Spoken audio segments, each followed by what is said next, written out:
বিসমিল্লাহির রহমানির রহিম। ইন্না হাযাল কুরআন।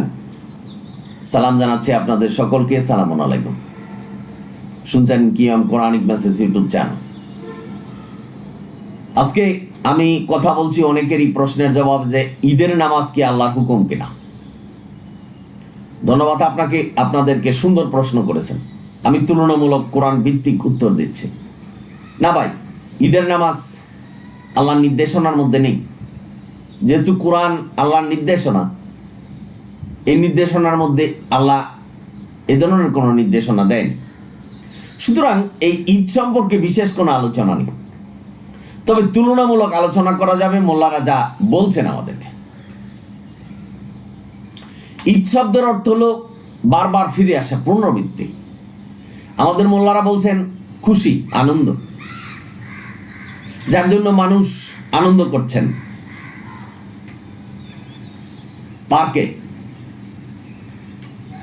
ক্লাবে, সিনেমা হলে, পার্কগুলিতে অবাধ মেলামেশার মাধ্যমে আনন্দ ফুর্তি করছেন এবং আল্লাহর হুকুম ফরজ নামাজকে বাদ দিয়ে। অনেকে আছে ঈদের নামাজ পড়ছেন কিন্তু জহরের নামাজের সময় হলো ভুলে গেছেন, আনন্দ ফুর্তির মধ্যে মত্ত। ভাই বোনেরা, আমাদের মোল্লারা বলছেন যে এই ঈদের নামাজ ওয়াজিব, 6 তাকবীরের সাথে পড়তে হবে। এই ধরনের নির্দেশনা কোরআন দেয়নি। ওয়াজিব শব্দ কোরআনে নেই। এই ওয়াজিবের মধ্যে আবার সুন্নত ঢুকালেন, যেখানে সুন্নত আল্লাহ, সুন্নতুল্লাহ, যেটাই সুন্নত সেটাই ফরজ। বলছেন নতুন কাপড় পরতে হবে, এক রাস্তায় যেতে হবে, অন্য রাস্তায় আসতে হবে, রাস্তায় ফেরেশতাদের সাথে সাক্ষাৎ হচ্ছে, তাকবীর দিতে হবে 6 আসর থেকে 13 ফজর পর্যন্ত। এ ধরনের কোনো নির্দেশনা আল্লাহ দেয়নি কোরআনে। যেখানে আল্লাহ বলছেন যে যার সনদ নেই, যার দলিল নেই, সেই ধরনের কোনো কিছু অনুসরণ করা যাবে না বা ওই ধরনের ইবাদত করা যাবে না। তো কোরআনে এই ঈদের নামাজ সম্পর্কে আমাদেরকে নির্দেশনা দেয়নি, তাহলে আমরা পড়ছি। এমন কথা বলছি যে ঈদের নামাজ যদি আমরা পড়ি তাহলে আমরা একেবারে নিষ্পাপ মাসুম অবস্থায় বাড়িতে ফিরব। এই ধরনের নির্দেশনা কোরআন দেয়নি। এখন হাদিস কি বলছে মানব রচিত, সেটা আমাদের জানারও প্রয়োজন নেই। হাদিস মানতে আমরা বাধ্য নই এবং আল্লাহ হাদিস মানতে নির্দেশনা দেয়নি, যেখানে আল্লাহ বরং নিষেধ করেছেন। আল্লাহ বলছেন আমার চেয়ে কে জ্ঞানী, যে আমি যে হাদিস কোরআন লিখেছি তার চেয়ে কে এর চেয়ে বড় হাদিস লিখবে, যে কোন হাদিস তোমরা মানবে। সুতরাং এই কোরআনকে আল্লাহ নির্দেশনা দিয়েছে, এটাই আল্লাহর হাদিস, আল্লাহর কিতাব। আল্লাহর চেয়ে কে বড় যে হাদিস লিখবে আর ওটা আমাদের মানতে হবে। আল্লাহ তো আমাদের প্রশ্ন করেছেন যে কোনটা মানবা তোমরা। ভাই বোনেরা, আপনারা যারা শুনছেন, সুতরাং যেটার সনদ নেই, যেটার দলিল নেই, সেটা আমরা করতে পারবো না। তাহলে স্বভাবতই আপনাদের মনে প্রশ্ন জাগবে যে তাহলে আমরা কি ঈদের নামাজ পড়বো না? ঈদ হলো আরব দেশের কালচার। এখন আরব দেশে সালামুন আলা মুহাম্মদ কিভাবে পড়তেন, সেটা কি ওয়াজিব নামাজ পড়তেন না কি পড়তেন, এটার কোনো সঠিক ধারণা নেই।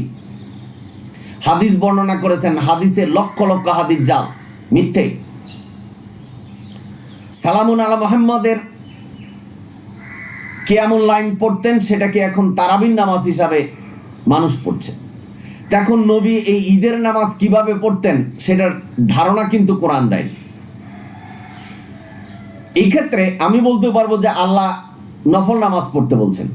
কিভাবে? আল্লাহ বলছেন যে কোনো বিপদ যদি তোমার সামনে আসে, নামাজে দাঁড়িয়ে যাও, পড়ো। আল্লাহর প্রতি কৃতজ্ঞ যদি আমরা থাকি যে আল্লাহ আমাদের সুস্থ রেখেছেন, রোজা রাখতে আমাদের শক্তি দিয়েছেন, আমাদেরকে সাহস দিয়েছেন, আমরা পারছি রোজা রাখতে, সুতরাং আল্লাহকে রাজি খুশি করার জন্য 2 রাকাত নফল নামাজ পড়বেন, সবাই মিলে পড়বেন, কোনো অসুবিধা তো নেই। সেটা হতে পারে, কিন্তু এটাকে এখানে সুন্নত এবং ওয়াজিবে নিয়ে আসছেন। আরব দেশে তো অনেক কালচারই আছে, বিয়ের অনুষ্ঠানে হিন্দুদের মতো উলুলু দিচ্ছে। বা বোনেরা, সেটাকে আমাদের ধর্মীয় হিসাবে আমরা পালন করতে পারবো? তো ঈদের নামাজটা আমাদের কাছে আসছে, এটা সৌদিয়ান কালচার, কোনো অসুবিধা নেই। নফল নামাজ আপনি পড়েন আল্লাহকে রাজি খুশি করার জন্য, আল্লাহর প্রতি কৃতজ্ঞ থাকার জন্য যে আমাকে রোজা রাখার জন্য আল্লাহ সুস্থ রেখেছিলেন, পড়লেন, এটা তো দোষের কিছু না। এই ঈদের নামাজে আবার সম্মিলিত মোনাজাত করছেন, যেটা বিদআত। আজান দিচ্ছেন না, বলছেন ঈদের নামাজে আজান নেই, মানে মন গড়া এক একটা কথা বলছেন। সৌদিয়ানরা এটা খোলা ফিল্ডে পড়তেন, সেটাকেই এখন পার্ট অফ দ্য ইসলামের একটা অংশ হিসাবে আনছেন, এমন গুরুত্ব দিচ্ছেন যে একেবারে গুনাহ মাফ হয়ে বাড়িতে ফিরা যায়। সুতরাং অনেকে এটাতে প্রভাবিত হচ্ছেন। কিভাবে? যে ঈদের নামাজ পড়ছি, গুনাহ তো সব মাফ হয়ে গেল। ঈদের নামাজ শেষে জোহরের নামাজ আর পড়ছেন না, আনন্দ ফুর্তিতে মত্ত, অনেকেই পড়ছেন না। রোজা রাখলেন, রোজার পরে আর নামাজ পড়লেন না, অনেকেই পড়ে না। আপনারা একটু লক্ষ্য করে দেখবেন, পড়ছেন না, রোজা শেষ, নামাজও শেষ।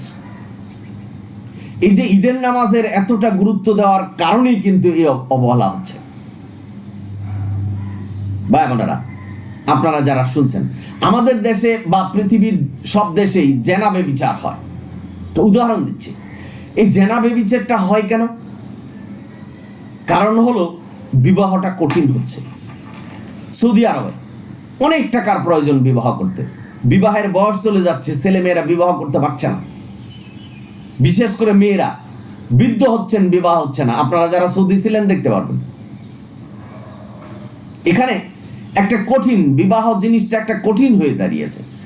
বিবাহটাকে যদি সহজ না করেন তাহলে জেনা ব্যভিচার হবে।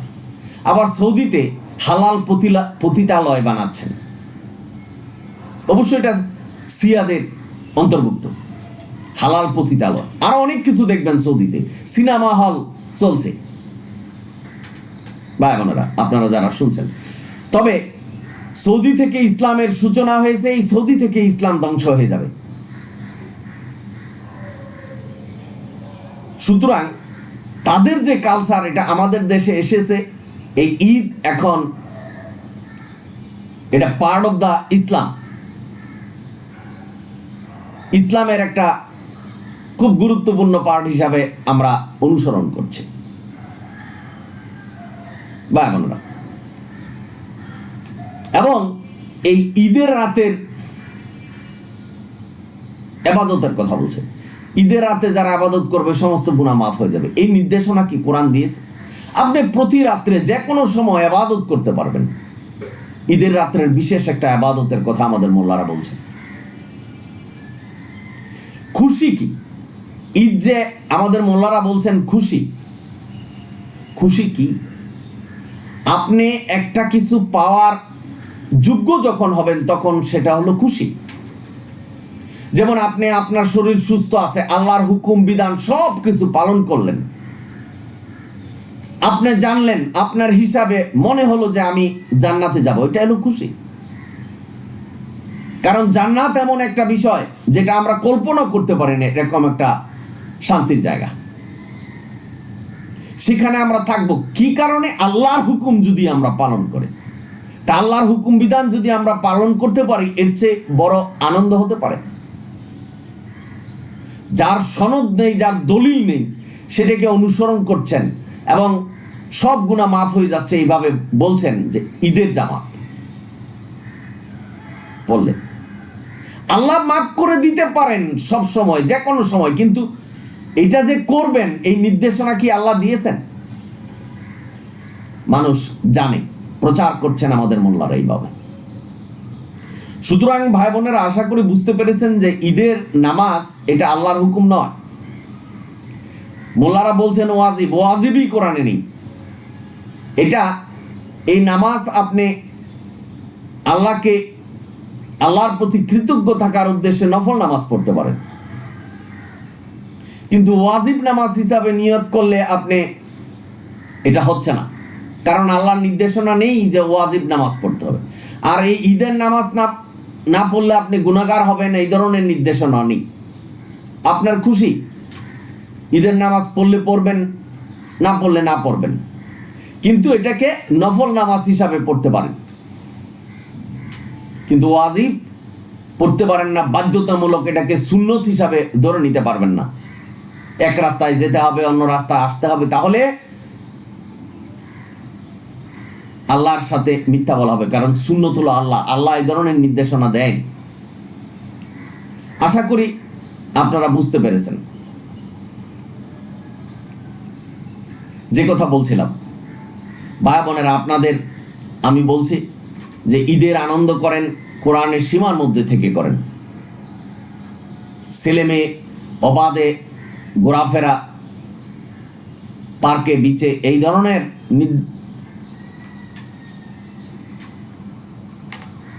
কার্যকলাপ থেকে বিরত থাকার জন্য আল্লাহ বলছেন। আর আল্লাহর যে হুকুম, ফরজ নামাজ, এটাকে ত্যাগ করবেন না। আনন্দ ফুর্তির মধ্যে থাকে, ত্যাগ করবেন না। কোটি কোটি মানুষ আনন্দ ফুর্তির মধ্যে থাকে, ঈদের নামাজ পড়বে, জোহরের নামাজ পড়বে না। আপনার এই ঈদের জামাতে কোনো কাজে আসবে না, আপনার এই নফল নামাজে কোনো কাজে আসবে না, যখন আল্লাহর হুকুম ফরজ নামাজকে আপনি ত্যাগ করলেন।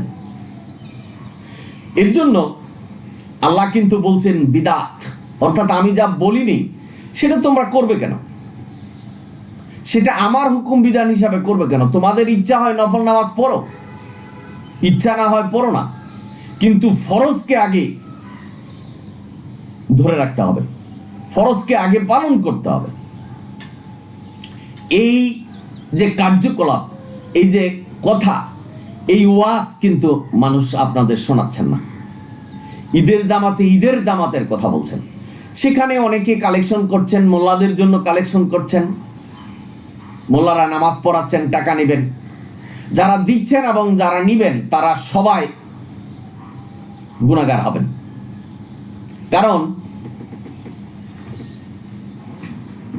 ধর্মীয় যে কোনো ব্যাপারে নামাজ পড়ছেন, নফল নামাজ পড়ছেন, পড়াচ্ছেন, মোল্লাও পড়ছে, আপনারাও পড়ছেন, এখানে বিনিময়ের কোনো প্রয়োজন নেই। অনেকে আবার মনে করছেন যে ঈদের নামাজ মোল্লা পড়ালেন, মোল্লারে যদি টাকা না দেওয়া হয় তাহলে তো ঈদের নামাজ হবে না, এই ধরনের কল্পনা করছেন অনেকে। আমি কোনো ব্যক্তি, গোষ্ঠী, সমাজকে হেয় প্রতিপন্ন করার জন্য এই কথাগুলি বলিনি, যেটা বাস্তবতা সেটাই বলা হচ্ছে। সুতরাং প্রায়োরিটি দিতে হবে ফরজ নামাজ, আল্লাহর হুকুম বিধান, সেটা ছোট হোক আর বড় হোক, আল্লাহর হুকুম সব সমান। কোরআনের এক অংশ মানবেন, আরেক অংশ মানবেন, এটা হবে না। ঈদের জামাত আপনি পড়লে নফল নামাজ পড়তে পারেন, নাও পড়তে পারেন, কিন্তু জোহরের নামাজ আপনাকে বাধ্যতামূলক পড়তে হবে। যদি না পড়েন আপনি গুনাহগার হবেন এবং জাহান্নামে যেতে হবে। লক্ষ লক্ষ মানুষ এই জোহরের নামাজ বাদ দিবেন ঈদের নামাজ পড়ে। এই কথাগুলি এটাই বলার উদ্দেশ্য যে জাহান্নামে যাবেন যদি জোহরের নামাজ না পড়েন। ঈদের নামাজ না পড়লে আপনি জাহান্নামে যাবেন না। ঈদের নামাজের নির্দেশনা আল্লাহ দেয়নি, এটা আরব দেশের থেকে তাদের কালচার হিসাবে আমাদের কাছে এসেছে। আমাদের মোল্লারা বলছেন যে নবী পড়তেন, কিভাবে পড়তেন, কোন নামাজ পড়তেন, সেটা কিন্তু বিশ্লেষণ নেই। যেমন নবী কেমন লাইন পড়তেন রমাদানে এবং রমাদানের বাইরে, কিন্তু এটাকে তারাবির নামাজ হিসাবে আমাদের দেশের মানুষ পড়ছে, অর্থাৎ মিসআন্ডারস্ট্যান্ডিং। এরকম যদি হয় তাহলে কোরআনে দেখতে হবে যে কোরআনে এই ধরনের নির্দেশনা আছে কিনা আমাদের। সুতরাং এই ঈদের ওয়াজিব 2 রাকাত নামাজ, এই ধরনের নির্দেশনা আল্লাহ দেন। তবে আমি অনুরোধ করব যে ওয়াজিব বা সুন্নত হিসাবে যদি পড়েন তাহলে গুনাহগার হবেন। এটাকে নফল নামাজ হিসাবে, অর্থাৎ আল্লাহকে রাজি খুশি এবং আল্লাহর প্রতি কৃতজ্ঞ থেকে যে আমরা রোজা ছিলাম, আল্লাহ আমাদেরকে সুস্থ রেখেছে, আপনি নফল নামাজ পড়তে পারেন, কোনো অসুবিধা নেই। এটা ওয়াজিব হিসাবে পড়া যাবে না। ওগুলা হাদিসের নির্দেশনা, কোরআন এই ধরনের নির্দেশনা দেয়নি। হাদিস মানতে আমরা বাধ্য নই, এবং হাদিস মানতে হবে এই ধরনের নির্দেশনা আল্লাহ দেয়নি। নবী তো কোনো নির্দেশনাই দিতে পারবেন না, কারণ নবী আল্লাহ যা বলছেন সেটাই আমাদের কাছে প্রচার করেছেন। এটাই বিশ্বাস করতে হবে। যদি মনে করেন যে নবী আলাদাভাবে হুকুম বিধান দিয়েছেন এই বুখারী শরীফ, মুসলিম শরীফ, তাহলে প্রথমষ্ট হতে হবে। এটাই সত্য। সুতরাং অতিরিক্ত কিছু করতে যে আপনাদের ইবাদত যেন বাতিল না হয় সেদিকে লক্ষ্য রাখতে হবে। আমি কিন্তু আবারও বলছি যে নফল নামাজ হিসাবে আপনি পড়তে পারবেন, কোনো অসুবিধা নেই। তবে সম্মিলিত মোনাজাত করা যাবে না, সেটা বেদাত। আপনি 2 রাকাত নামাজ পড়ে আপনার দোয়া আপনি করতে পারেন যে আল্লাহ আমাকে সুস্থ রেখেছো, তোমার প্রতি কৃতজ্ঞ, আমি 2 রাকাত নামাজ পড়লাম, আমার গুনাহগাতা মাফ করে দাও। আল্লাহ দিতে পারে, কিন্তু আল্লাহ বলেনি যে তুমি একেবারে নিষ্পাপ হয়ে বাড়িতে ফিরবে। ফরজের চেয়ে গুরুত্ব কখনো নফল নামাজ হতে পারে না। ফরজ নামাজ পড়ুন, আল্লাহর হুকুম বিধান পালন করুন, এতেই জান্নাত। এটাই আল্লাহর নির্দেশনা। আশা করি আপনারা বুঝতে পেরেছেন। সুতরাং সকলেই ভালো থাকুন, সুন্দর থাকুন। যদি ভিডিও ভালো লাগে সাবস্ক্রাইব এবং শেয়ার করুন। আলহামদুলিল্লাহি রাব্বিল আলামিন। সালামু আলাইকুম।